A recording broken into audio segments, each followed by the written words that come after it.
Good evening students, welcome to a lecture series of quantum mechanics. In this video, we are discussing about some fundamental concepts of matter waves.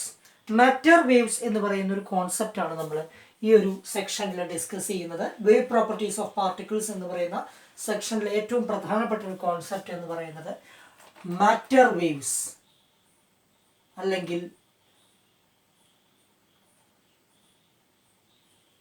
D Broglie waves.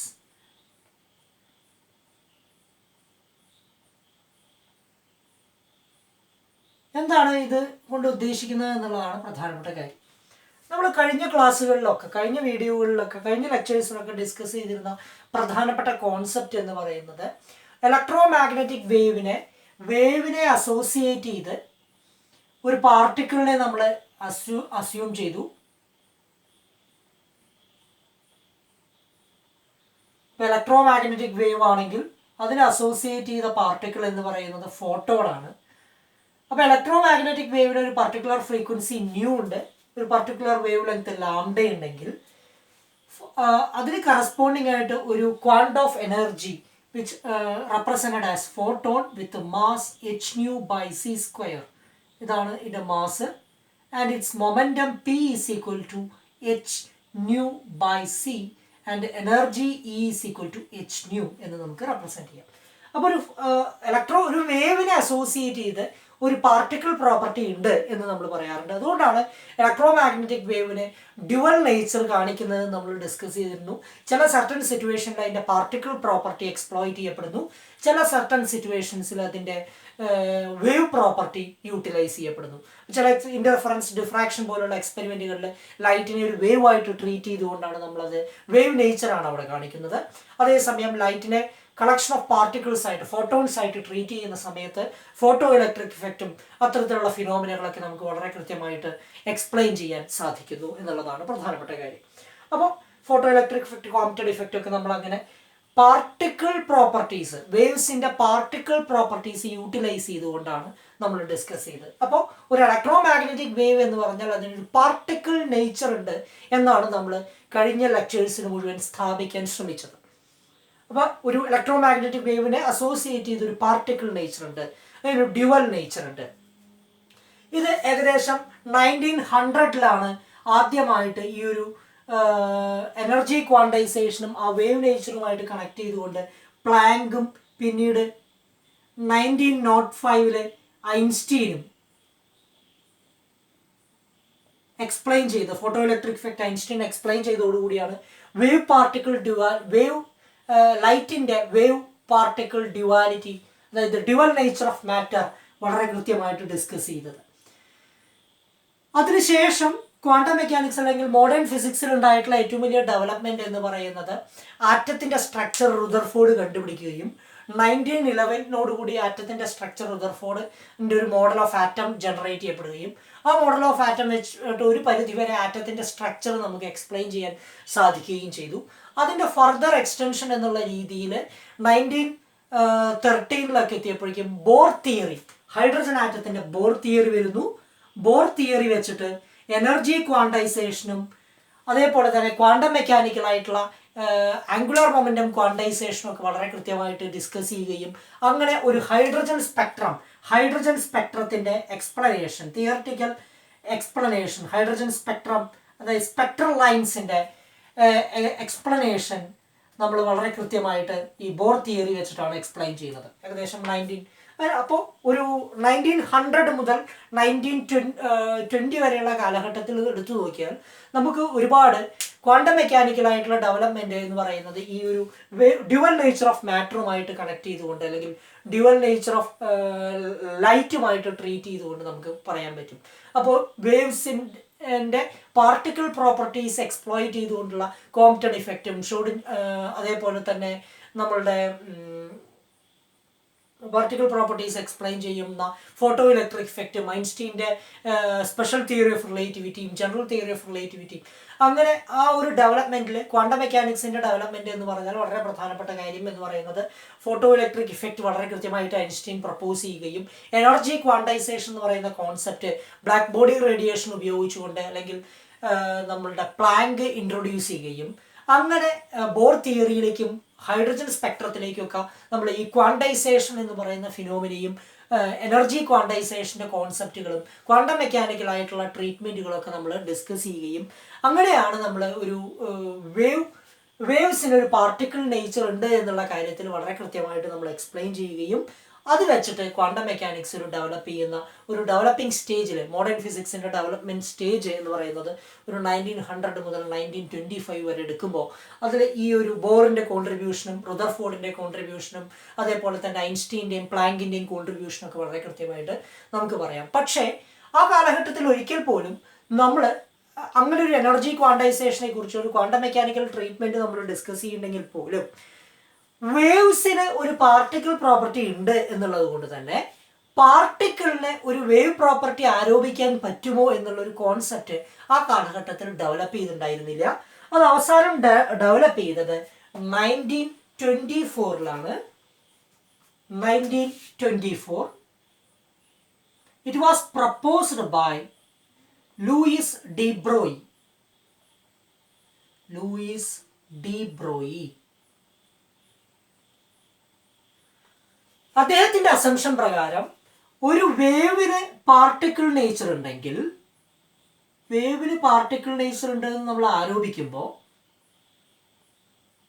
അതേപോലെ തന്നെ പാർട്ടിക്കിളിനെ ഒരു subatomic particle ഒരു microscopic particle ഏത് particle വേണമെങ്കിൽ എടുക്കാം, electron ആവാം, proton ആവാം, neutron ആവാം, ഏത് പാർട്ടിക്കിൾ ആവട്ടെ, ആ പാർട്ടിക്കിളിന് ഒരു വേവ് നേച്ചർ ഉണ്ടാവും എന്ന് പറഞ്ഞാൽ ആ പാർട്ടിക്കിള് ഒരു വേവ് ആസ്പെക്റ്റിൽ വേവ് പോലെ ട്രീറ്റ് ചെയ്യപ്പെടാം, വേവ് പോലെ കൺസിഡർ ചെയ്യുന്ന സിറ്റുവേഷൻസ് ഉണ്ടാവാം എന്നുള്ളതായിരുന്നു ലൂയിസ് ഡി ബ്രോയിയുടെ ഹൈപ്പോത്തസിസ് എന്ന് പറയുന്നത്. അദ്ദേഹം പ്രപ്പോസ് ചെയ്തത് പാർട്ടിക്കിളിന് ഒരു വേവ് നേച്ചർ ഉണ്ട്. ഇപ്പം എക്സാമ്പിൾ പറയുകയാണെങ്കിൽ ഒരു ഇലക്ട്രോൺ ആണെങ്കിൽ ആ ഇലക്ട്രോണിന് ഒരു പർട്ടിക്കുലർ വേവ് ലെങ്ത് ഉണ്ട്. That wave length is called de Broglie wave length or it is called matter. ആ വേവിനെ നമ്മൾ വിളിക്കുന്ന പേരാണ് മാറ്റർ വേവ്സ് എന്ന് പറഞ്ഞത്, മാറ്ററിന്റെ വേവ് നേച്ചർ എന്നുള്ള അർത്ഥത്തിൽ. അപ്പോൾ ലൈറ്റിന് ഇലക്ട്രോ മാഗ്നറ്റിക് വേവിന് ഒരു പാർട്ടിക്കിൾ നേച്ചർ ഉള്ള പോലെ തന്നെ എല്ലാ പാർട്ടിക്കിളിലും ഒരു വേവ് നേച്ചർ ഉണ്ടാവും എന്നുള്ളൊരു കോൺസെപ്റ്റാണ് ലൂയിസ് ഡി ബ്രോയി ആ കാലഘട്ടത്തിൽ ഡെവലപ്പ് ചെയ്യുന്നത്. 1927 it was experimentally verified that we will discuss it later. എങ്ങനെയാണ് എക്സ്പെരിമെന്റൽ വെരിഫിക്കേഷൻ എന്നുള്ളത് നമ്മൾ പിന്നീട് ഡിസ്കസ് ചെയ്യും. സോ ലൂയിസ് ഡി ബ്രോയിയുടെ ഹൈപ്പോതെസിസ് പ്രകാരം പാർട്ടിക്കിളിന് ഒരു വേവ് നേച്ചർ ഉണ്ട്. ആ വേവ് നേച്ചർ അത് എക്സ്പെരിമെന്റലി വെരിഫൈ ചെയ്യുന്ന 1927. കാരണം അത് എങ്ങനെയാണ് സംഭവിച്ചതെന്ന് വെച്ചാൽ ഇലക്ട്രോൺ ബീമിന് അല്ലെങ്കിൽ എക്സ്റേ ബീം ഇലക്ട്രോൺ ബീമിന് ഡിഫ്രാക്ഷൻ സംഭവിക്കുകയാണ് ചെയ്യുന്നത്. എവിടെ? ഒരു crystal lattice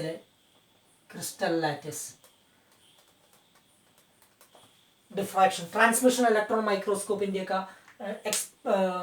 basic concept, electron മൈക്രോസ്കോപ്പിൻ്റെയൊക്കെ ബേസിക് കോൺസെപ്റ്റ് ഇതിൽ പ്രധാനപ്പെട്ട കാര്യമാണ്. ഒരു ഇലക്ട്രോൺ ബീം എന്ന് പറയുന്നത് വേവിന് മാത്രം കാണിക്കാവുന്ന ഡൈഫ്രാക്ഷൻ ഫിനോമിന വളരെ കൃത്യമായിട്ട് കാണിച്ചപ്പോൾ ഇലക്ട്രോണിന് ഒരു വേവ് നേച്ചർ ഉണ്ട് എന്നുള്ളതാണ് ഇതിൽ നിന്ന് കൃത്യമായിട്ട് നമുക്ക് മനസ്സിലാക്കാൻ സാധിക്കുന്നത്. അപ്പോൾ ഒരു പാർട്ടിക്കിളിന് ഒരു വേവ് നേച്ചർ ഉണ്ട്, വേവിന് ഒരു പാർട്ടിക്കിൾ നേച്ചർ ഉണ്ട്. അതാണ് വേവ് പാർട്ടിക്കിൾ ഡ്യുവാലിറ്റി എന്ന് നമ്മൾ ഓമന പേരിട്ട് വിളിക്കുന്നത്, വേവ് പാർട്ടിക്കിൾ ഡ്യുവാലിറ്റി. അപ്പോൾ അതെങ്ങനെയാണ് അദ്ദേഹം പ്രപ്പോസ് ചെയ്തത് എന്നുള്ളതാണ് നമ്മൾ ഡിസ്കസ് ചെയ്യാൻ പോകുന്നത്. എങ്ങനെയാണ് അദ്ദേഹം ഒരു ഡെഫിനിറ്റ് മാസും ഡെഫിനിറ്റ് സ്പീഡുമുള്ള ഒരു മൂവിങ് ബോഡി കൺസിഡർ ചെയ്യുക. U consider A moving body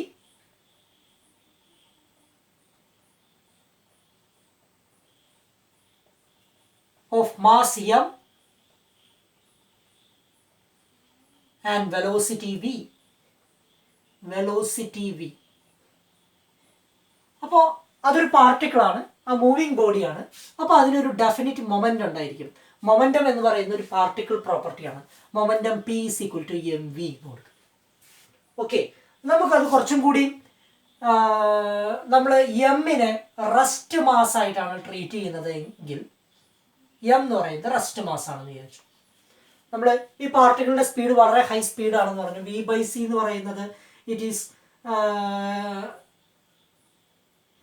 nearly 0.8 അല്ലെങ്കിൽ 0.9 ആ റേഞ്ചൊക്കെ ഉണ്ടെങ്കിൽ ഇത് റിലേറ്റിവിസ്റ്റിക് സിറ്റുവേഷൻ, പാർട്ടിക്കിൾ വളരെ ഹൈ സ്പീഡിലാണ് ട്രാവൽ ചെയ്യണമെങ്കിൽ അതിൻ്റെ മാസ് എന്ന് പറയുന്നത് റെസ്റ്റ് മാസും റിലേറ്റിവിസ്റ്റിക് മാസും ഡിഫറെൻ്റ് ആയിരിക്കും. നമ്മൾ റെസ്റ്റ് മാസിനെ ഒന്നുകിൽ m0 അല്ലെങ്കിൽ m എന്ന് റെപ്രസെൻറ്റ് ചെയ്യും. ഇവിടെ m എന്നാണ് ഞാൻ റെപ്രസെൻറ്റ് ചെയ്തത്. m പ്രൈം എന്ന് പറയുന്നത് റിലേറ്റിവിസ്റ്റിക് മാസ് ആണെന്ന് വിചാരിക്കാം. Relativistic mass. So m prime is equal to m divided by √1 - v² / c². ചില ടെക്സ്റ്റ് ബുക്കുകളിൽ m is equal to m0 divided by √1 - v² / c². ഇതെങ്ങനെ വേണമെങ്കിൽ റെപ്രസെൻറ്റ് ചെയ്യാം. ഞാനിവിടെ ഈ സിമ്പിൾ ഉപയോഗിച്ചു എന്ന് മാത്രമേ ഉള്ളൂ. m prime is, so m is the rest mass and m prime is the relativistic mass. This term is called gamma. 1 by √1 - v² / c² is gamma. So m prime can be written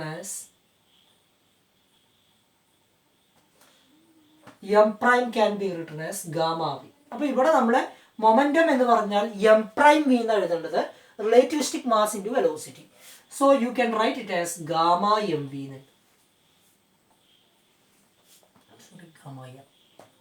m prime is gamma m. So p is equal to gamma mv എന്ന് generally നിങ്ങൾക്ക് എഴുതാം. ഇതൊരു general സിറ്റുവേഷനിലാണ് നമുക്ക് എഴുതാൻ പറ്റുക.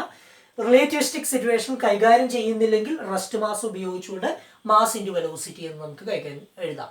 General സിറ്റുവേഷനിൽ നമുക്ക് ഇവിടെ ഗാമ എം വി എന്ന് എഴുതാം. ഓക്കെ, ഡി ബ്രോയി എന്ന് അതാണ് നമ്മളുടെ ഒരു പാർട്ടിക്കിള്. നമ്മൾ ഇനി ഒരു ഫോട്ടോൺ എടുക്കുക. ഇപ്പോൾ ഫോട്ടോൺ എടുത്താൽ ഫോട്ടോണിന് ഒരു വേവ് ലെങ്ത് ഉണ്ട്. വേവ് ലെങ്ത് ലാംഡ എന്ന് പറഞ്ഞാൽ ഇലക്ട്രോ മാഗ്നറ്റിക് വേവിനെ ഫോട്ടോൺ എന്ന് എടുക്കണ്ട, നമുക്ക് ഇലക്ട്രോ മാഗ്നറ്റിക് വേവ് എന്ന് ട്രീറ്റ് ചെയ്യാം. ഒരു ഇലക്ട്രോ മാഗ്നറ്റിക് വേവ് എന്ന് പറഞ്ഞാൽ അതിനെ അസോസിയേറ്റ് ചെയ്ത പാർട്ടിക്കിൾ എന്ന് പറയുന്നത് ഫോട്ടോണാണ്. ഇലക്ട്രോ മാഗ്നറ്റിക് വേവ് എന്ന് പറഞ്ഞാൽ വേവ് നേച്ചറിൽ വരുന്ന പ്രധാനപ്പെട്ട ടേംസ് എന്താ? ഫ്രീക്വൻസി, വെലോസിറ്റി, വേവ് ലെങ്ത്, ഇതൊക്കെയാണ് നമ്മൾ സാധാരണ റെപ്രസെൻറ്റ് ചെയ്യാറുള്ളത്. ഫ്രീക്വൻസിയും വേവ് ലെങ്ത്തും ടൈം പീരീഡും ഒക്കെയാണ് നമ്മൾ ഡിസ്കസ് ചെയ്യാറുള്ളത്. പാർട്ടിക്കിൾ പ്രോപ്പർട്ടി ആകുമ്പോൾ അവിടെ എന്ത് വരും? മൊമെന്റം വരും, മാസ് വരും, ശരിയല്ലേ? Particle properties. അപ്പോൾ ഫോട്ടോണിന് ഒരു മൊമെന്റം ഉണ്ട്. ഫോട്ടോണിന്റെ മൊമെന്റം എന്ന് പറയുന്നത് h/c ആണ്. ഫോട്ടോണിന്റെ മാസ് എന്ന് പറയുന്നത് h/c² ആണ്. Energy is equal to h ആണ്. ഓക്കെ, അപ്പോൾ ഒരു ഫോട്ടോണിന് ഒരു റെസ്റ്റ് മാസ് h/c² ഉണ്ട്. അത് ഓൾമോസ്റ്റ് 0 ആണ് നമ്മൾ എടുക്കുക. എങ്കിലും മൊമെന്റം എന്ന് പറയുന്നത് h/c ആണ്. അങ്ങനെയാണെങ്കിൽ നമുക്ക് ഇങ്ങനെ എഴുതാം. We know E is equal to h or hc by lambda and P is equal to h/c. So hc by lambda c. Okay, so that can be written as h by lambda. Momentum P is h by lambda. So the wavelength of the photon is h by p. ഇതൊരു ഫോട്ടോയുടെ കേസിൽ ഈ relation നമുക്ക് satisfy ചെയ്യുന്നുണ്ട്. ഇപ്പോൾ electro magnetic വേവിനെ ഒരു wave ആയിട്ട് treat ചെയ്താൽ അതിന് പർട്ടിക്കുലർ ഫ്രീക്വൻസിയും വേവ് ലെങ്ത് നമുക്ക് ആരോപിക്കാം. അത് ഉപയോഗിച്ചുകൊണ്ട് ഇലക്ട്രോ മാഗ്നറ്റിക് വേവിന്റെ അസോസിയേറ്റഡ് പാർട്ടിക്കിൾ എന്ന് പറയുന്ന ഫോട്ടോൺ ആയിട്ട് ട്രീറ്റ് ചെയ്യുകയാണെങ്കിൽ ആ ഫോട്ടോണിന്റെ വേവ് ലെങ്ത് എന്ന് പറയുന്നത്, ആ പാർട്ടിക്കിളിന്റെ വേവ് ലെങ്ത് എന്ന് പറയുന്നത് h/p എന്ന് നമുക്ക് റെപ്രസെന്റ് ചെയ്യാം. ഇതാണ് നമുക്ക് കിട്ടിയത്. ഇത് നമുക്ക് കുറച്ചും കൂടി h/gamma mv എന്ന് എഴുതാം. വേണമെങ്കിൽ lambda h/gamma mv. Relativistic situation കൂടി കൈകാര്യം ചെയ്യുന്ന രീതിയിൽ എഴുതി. m is the rest mass. Okay, gamma m v എന്ന് എഴുതി. അപ്പൊ ഇതാണ് ഡി ബ്രോയിയുടെ ഒരു കോൺട്രിബ്യൂഷൻ. ഡി ബ്രോയി പറയുന്നത് എന്താണെന്ന് ചോദിച്ചാൽ, ഇങ്ങനെ ഒരു ഫോട്ടോണിന്റെ കേസിൽ ഇത് ട്രൂ ആണെങ്കിൽ ഏത് മെറ്റീരിയൽസിലും ഈ കണ്ടീഷൻ സാറ്റിസ്ഫൈ ചെയ്യാൻ പറ്റും എന്നല്ലെങ്കിൽ ഈ ഒരു റിലേഷൻ സാറ്റിസ്ഫൈ ചെയ്യും എന്നുള്ളതാണ് ഡി ബ്രോയിയുടെ concept. So according to Louis de Broglie,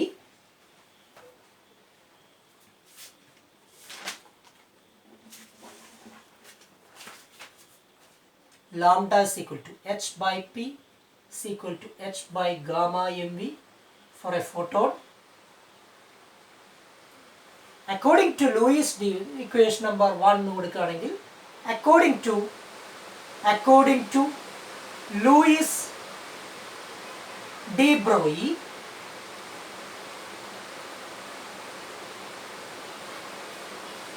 this relation is quite general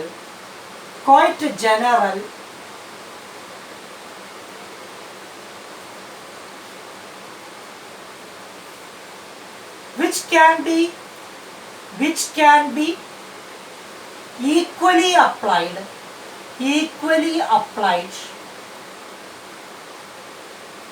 to a photon as to photons as well as any material particles.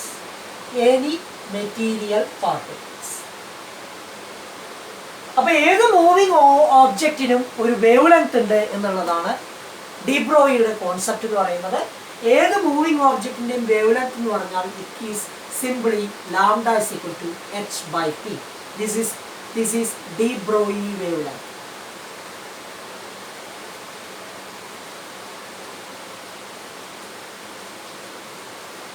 So associated with every particle, a wave is associated. The wavelength of that wave is lambda is equal to h by p. This wave is called matter wave. Matter waves എന്താണ്, അതിന്റെ behaviour എങ്ങനെയാണെന്നൊക്കെ നമ്മൾ detail ആയിട്ട് പിന്നെ discuss ചെയ്യും. അപ്പോൾ ഒരു പാർട്ടിക്കിളിന് ഒരു wave nature ഉണ്ടെന്ന് മനസ്സിലാക്കുക. ആ വേവ് നേച്ചർ എന്ന് പറയുന്നത് it is simply represented as wavelength lambda is equal to h by p. Okay, so lambda is equal to h by gamma m. So ഒരു പാർട്ടിക്കിളിന്റെ മൊമെന്റം കൂടിയാൽ എന്ത് സംഭവിക്കും? വേവ് ലെങ്ത് കൂടും, വേവ് ലെങ്ത് കുറയും. greater the momentum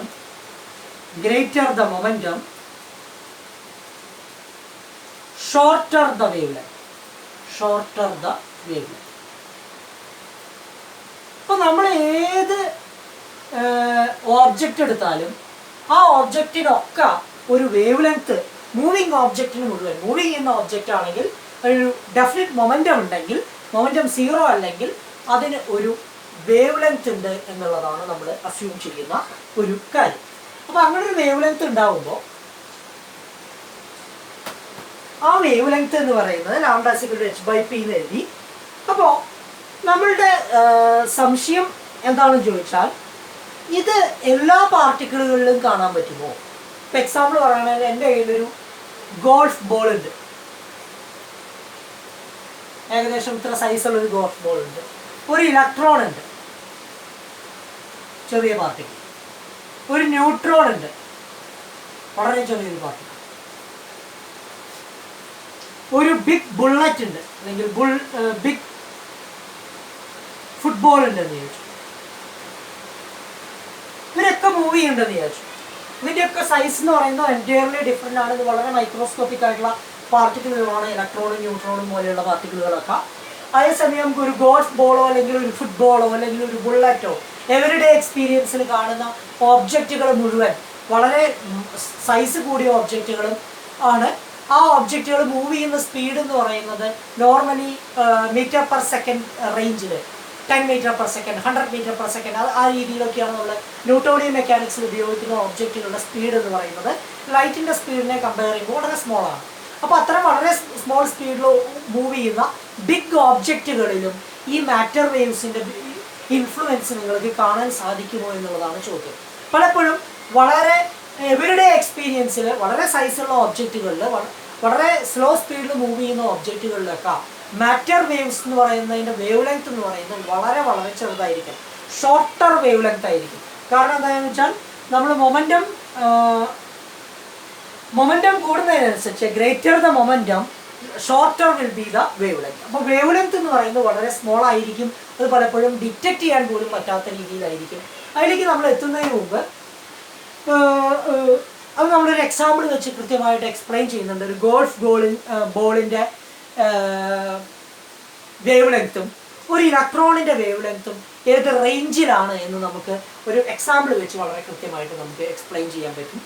ഒരു കാര്യം മാത്രം വളരെ കൃത്യമായിട്ട് നമ്മൾ മനസ്സിലാക്കേണ്ട കാര്യം എന്ന് പറഞ്ഞാൽ, നമുക്ക് ഒരു ഓബ്ജക്റ്റ് പാർട്ടിക്കിൾ ആണോ വേവ് ആണോ എന്നുള്ള കോൺസെപ്റ്റ് വളരെ കോംപ്ലിക്കേറ്റഡ് ആയിട്ടുള്ളൊരു ക്വസ്റ്റ്യൻ ആണ്. ആ അതിന് പാർട്ടിക്കിൾ നേച്ചർ ആണോ വേവ് നേച്ചർ ആണോ കറക്റ്റ് ആയിട്ടുള്ള നേച്ചർ. ഇപ്പോൾ ഒരു ഇലക്ട്രോൺ ഒരു വേവ് ബിഹേവിയർ ചില സമയത്ത് കാണിക്കുന്നുണ്ട്, ഇലക്ട്രോൺ ചില സമയത്ത് പാർട്ടിക്കിൾ ബിഹേവിയർ കാണിക്കുന്നുണ്ട്. ഇതിലേതാണ് കറക്റ്റ് ഡിസ്ക്രിപ്ഷൻ? വേവ് നേച്ചർ ആണോ പാർട്ടിക്കിൾ നേച്ചർ ആണോ കറക്റ്റ് ഡിസ്ക്രിപ്ഷൻ എന്നുള്ള ചോദ്യം തന്നെ വളരെ കൃത്യമല്ലാത്തൊരു ചോദ്യമാണ്. ചില സർട്ടൻ സിറ്റുവേഷൻസിൽ പാർട്ടിക്കിൾ നേച്ചർ റിസംബിൾ ചെയ്യുന്നു, ചില സർട്ടൻ സിറ്റുവേഷൻസിൽ വേവ് നേച്ചർ റിസംബിൾ ചെയ്യുന്നു എന്ന് മാത്രമേ നമുക്കതിൽ എക്സ്പ്ലെയിൻ ചെയ്യാൻ പറ്റുള്ളൂ. അത് ഡിപ്പെൻഡ്സ് അപ്പോൺ ദ എക്സ്പെരിമെൻറ്റ്. ഏത് എക്സ്പെരിമെൻ്റ് ആണോ കണ്ടക്ട് ചെയ്യുന്നത്, ആ എക്സ്പെരിമെൻറ്റിൽ കിട്ടുന്ന ഇൻഫറൻസ് വെച്ചിട്ടാണ് നമ്മളതൊരു പാർട്ടിക്കിൾ നേച്ചർ ആണോ അല്ലെങ്കിൽ അതൊരു വേവ് നേച്ചർ ആണോ എന്ന് നമ്മൾ ഡിസ്കസ് ചെയ്യാൻ ശ്രമിക്കുന്നത്. അപ്പോൾ നമ്മൾ പ്രധാനമായും പറയുന്നത് എന്താണെന്ന് ചോദിച്ചാൽ, ഒരേ സമയം ഒരു ഓബ്ജക്റ്റിന് പാർട്ടിക്കിൾ നേച്ചറും വേവ് നേച്ചറും ഒരുമിച്ച് കാണാൻ സാധിക്കില്ല. വേവ് നേച്ചർ പ്രസന്റ് ആണെങ്കിൽ അവിടെ പാർട്ടിക്കിൾ നേച്ചർ ആബ്സെന്റ് ആയിരിക്കും. പാർട്ടിക്കിൾ നേച്ചർ കാണിക്കുന്നുണ്ടെങ്കിൽ വേവ് നേച്ചർ കാണിക്കില്ല. ഇപ്പോൾ ലൈറ്റിൽ തന്നെ ചില സർട്ടൻ സിറ്റുവേഷൻസിൽ ലൈറ്റ് ഒരു ഇലക്ട്രോ മാഗ്നറ്റിക് വേവിനെ പോലെ ബിഹേവ് ചെയ്യുന്നു. അത് വേവ് കാണിക്കുന്ന ഇന്റർഫറൻസും ഡിഫ്രാക്ഷനും പോളറൈസേഷനും പോലുള്ള ഫിനോമിനകൾ കാണിക്കുന്നു. ചില സർട്ടൻ സിറ്റുവേഷനിൽ ഒരു പാർട്ടിക്കിൾ നേച്ചർ കാണിക്കുന്നു. ഫോട്ടോ ഇലക്ട്രിക് ഇഫക്റ്റും കോംപ്റ്റൺ ഇഫക്റ്റും പോലുള്ള ഫിനോമിനകൾ എക്സ്പ്ലെയിൻ ചെയ്യാൻ വേണ്ടി നമ്മളത് ഉപയോഗിക്കുന്നു. അപ്പോൾ അവിടെ പാർട്ടിക്കിൾ നേച്ചറാണ് നമുക്ക് കാണാൻ പറ്റുക. സോ അതേ രീതിയിൽ തന്നെ ഇലക്ട്രോണിനായാലും ഒരു പാർട്ടിക്കിളിനായാലും ചില സർട്ടൻ സിറ്റുവേഷൻസിൽ അത് നമ്മൾ പാർട്ടിക്കിൾ നേച്ചർ കാണിക്കുന്നു, ചില സർട്ടൻ സിറ്റുവേഷനിൽ അത് വേവ് നേച്ചർ കാണിക്കുന്നു എന്നുള്ളതാണ് പ്രധാനപ്പെട്ട കാര്യം. ഓക്കെ, അപ്പോൾ നമുക്ക് ഒന്നും കൂടി അതിനെ ഡീറ്റെയിൽ ആയിട്ട് അനലൈസ് ചെയ്യാം. നമുക്ക് ഈ പറഞ്ഞ പോലെ ഒരു ഗോൾഫ് ബോളിൻ്റെയും ഒരു ഇലക്ട്രോണിൻ്റെയും ഒരു പ്രോബ്ലം ഡിസ്കസ് ചെയ്യാം. ഞാൻ ആ പ്രോബ്ലം ഇവിടെ എഴുതാം.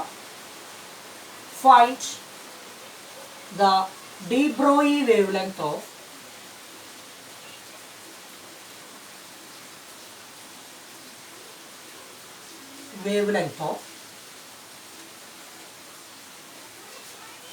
question number A, 46 gram golf ball moving with a velocity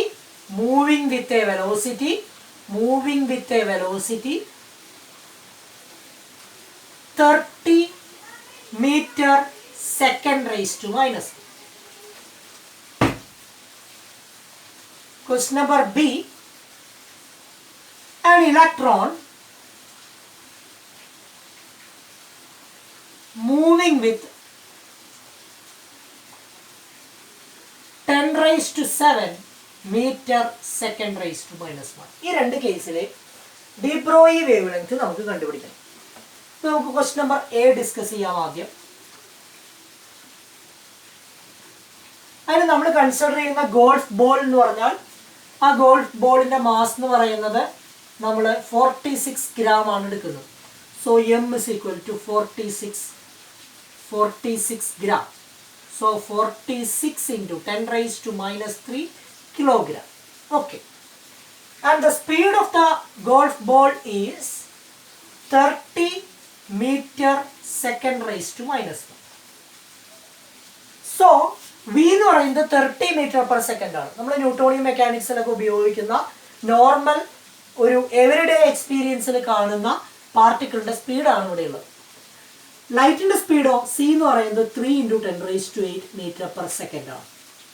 so v by c എന്ന് പറയുന്നത് ഇവിടെ it will be far less than 1. So you can 1 minus v square by c square can be approximately taken as 1. v by c small ആണെങ്കിൽ v square by c square അതിലും small ആയിരിക്കും. So 1 minus v square by c square approximately 1 എടുക്കാം. Or you can write it as gamma is equal to 1 by root 1 minus v square by c square is equal to 1. So the de Broglie wavelength lambda is equal to h by gamma mv can be written as h by mv. ഇപ്പോൾ relativistic mass നമ്മളവിടെ എടുക്കേണ്ട ആവശ്യം വരുന്നില്ല. Okay, h by mv. നമുക്കിവിടെ ഒരു കാര്യം ചെയ്യാം.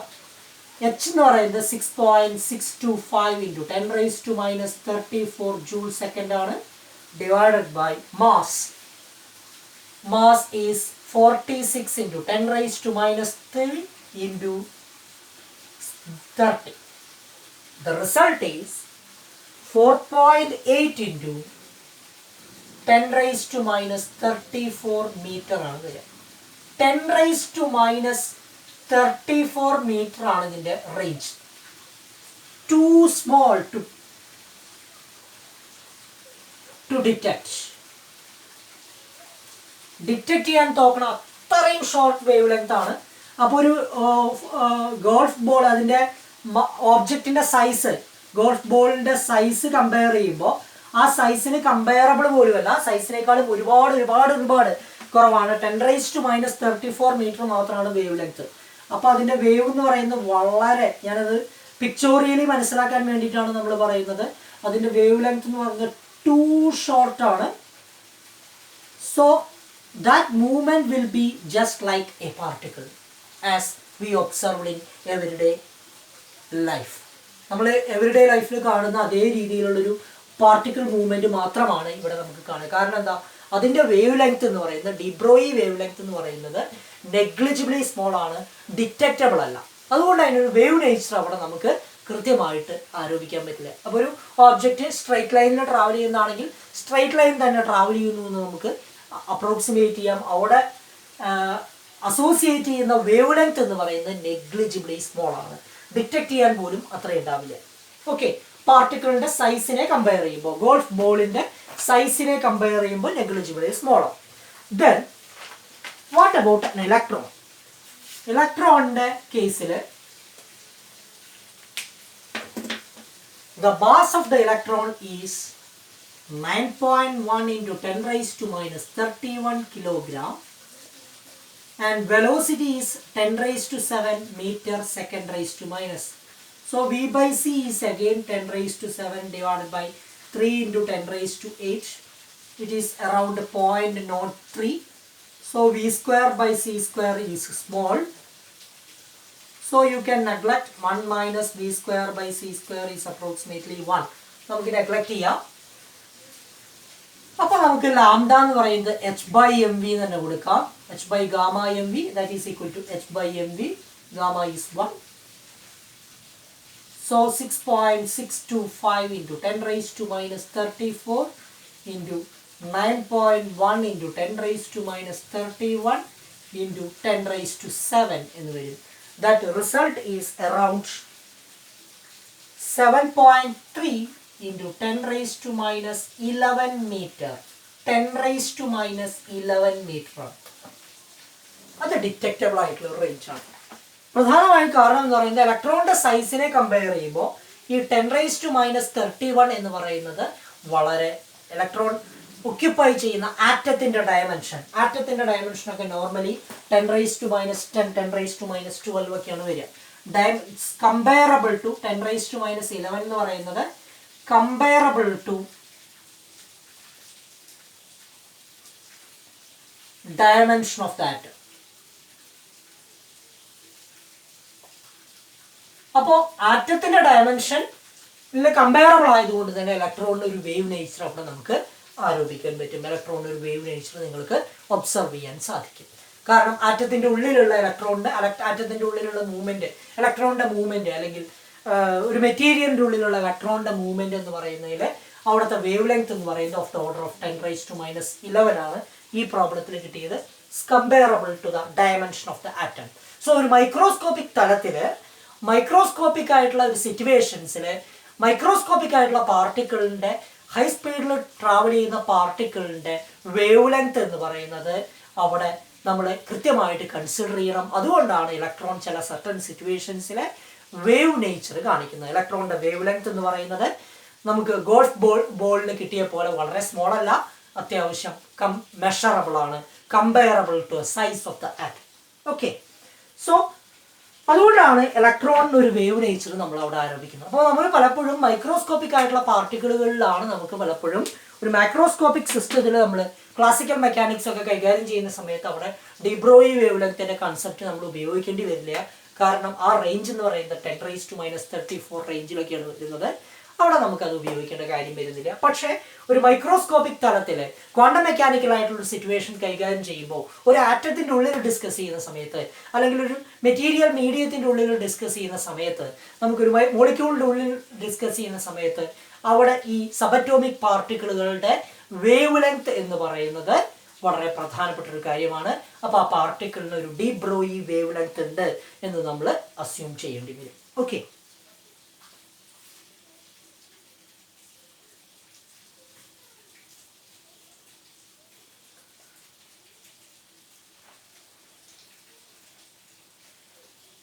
ഇതില് നമ്മൾ ഇനി ഡിസ്കസ് ചെയ്യാൻ ശ്രമിക്കുന്നത് എന്താണെന്ന് ചോദിച്ചാൽ ഈ മാറ്റർ വേവ്സ് എന്ന് പറയുന്നത് എന്താണ്,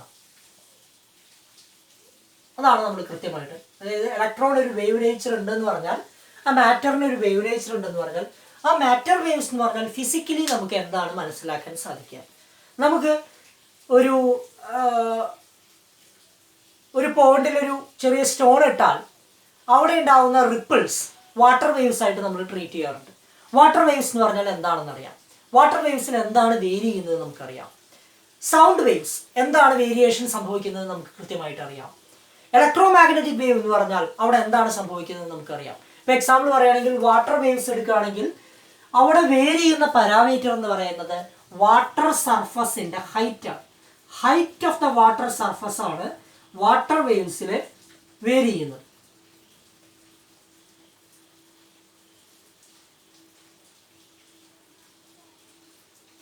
സൗണ്ടിലാവുമ്പോഴോ പ്രഷർ വേരിയേഷൻ ആണ് ഉണ്ടാവുന്നത്. സൗണ്ട് വേവ്സ് എടുത്താൽ അവിടെ പ്രഷറാണ് വേരിയേഷൻ സംഭവിക്കുന്നത്. ഇനി ഇലക്ട്രോ മാഗ്നറ്റിക് വേവ് എടുത്താൽ, ലൈറ്റ് എടുത്താൽ ഇലക്ട്രിക് ആൻഡ് മാഗ്നറ്റിക് ഫീൽഡാണ് വേരി ചെയ്യുന്നത് മ്യൂച്വലി പെർപെൻഡിക്കുലർ ആയിട്ട്. ഇലക്ട്രിക് ആൻഡ് മാഗ്നറ്റിക് ഫീൽഡ്സ്, ഒരു ട്രാൻസ്വേഴ്സ് ഇലക്ട്രോ മാഗ്നറ്റിക് വേവ് എടുക്കുമ്പോൾ എക്സ് ഡയറക്ഷനിൽ ഇലക്ട്രിക് ഫീൽഡ്, വൈ ഡയറക്ഷനിൽ മാഗ്നറ്റിക് ഫീൽഡ്, സെഡ് ഡയറക്ഷനിൽ വേവ് പ്രൊപ്പഗേറ്റ് ചെയ്യുന്നു എന്ന് പറയും.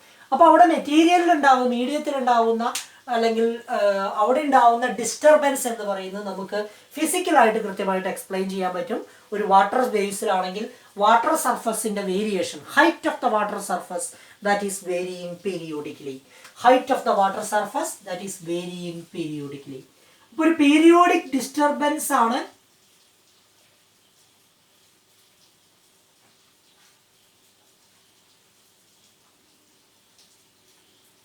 പീരിയോഡിക് ആയിട്ടുള്ള മോഷനാണ്. വേവ് മോഷൻ എന്ന് പറഞ്ഞാൽ പീരിയോഡിക് മോഷനാണ്. അപ്പോൾ ഇവിടെ ഒരു വാട്ടർ സർഫസിന്റെ ഹൈറ്റ് ആണ് പീരിയോഡിക് ചേഞ്ച് സംഭവിക്കുന്നത്. സൗണ്ട് വേവ്സിലാവുമ്പോൾ പ്രഷറിനാണ് പീരിയോഡിക് ചേഞ്ച് സംഭവിക്കുന്നത്. ഇലക്ട്രോ മാഗ്നറ്റിക് വേവ്സിലാവുമ്പോൾ ഇലക്ട്രിക് ഫീൽഡിനും മാഗ്നറ്റിക് ഫീൽഡിനുമാണ് ആ പീരിയോഡിക് ചേഞ്ച് നമ്മൾ ഡിസ്കസ് ചെയ്യുന്നത്. നമ്മൾ പലതരത്തിലുള്ള വേവ്സ് പഠിക്കാറുണ്ട്. Transverse waves, longitudinal waves, plain progressive waves.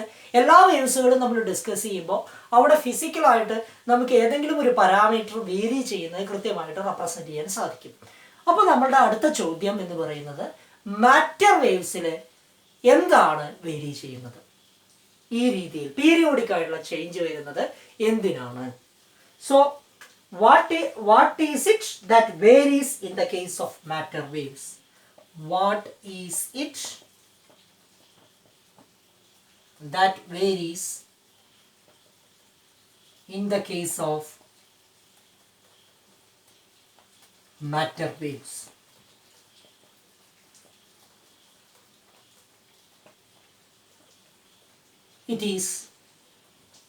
It is the probability of finding the particle, that we will probability of finding the particle in a region.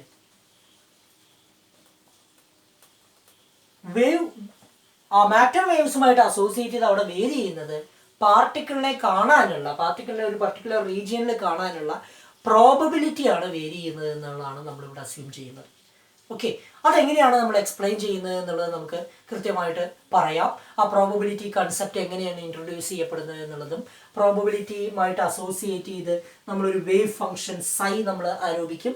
ആ wave function എന്താണെന്നും ആ wave ഫംഗ്ഷൻ്റെ variation എന്താണെന്നും നമ്മൾ കൃത്യമായിട്ട് നമ്മൾ അടുത്ത വീഡിയോയിൽ ഡിസ്കസ് ചെയ്യും. സോ പ്രോബബിലിറ്റി എന്ന് പറയുന്നതിനേക്കാളും നല്ലത് it is the wave function. It is A function. നമ്മൾ ഇവിടെ മാറ്റർ വേവ്സിൽ എന്താണ് വേരി ചെയ്യുന്നത് ചോദിച്ചാൽ അവിടെ പ്രോബബിലിറ്റി വെച്ചിട്ടാണ് നമ്മൾ റെപ്രസെന്റ് ചെയ്യുന്നത് വെച്ചാലും it is the wave function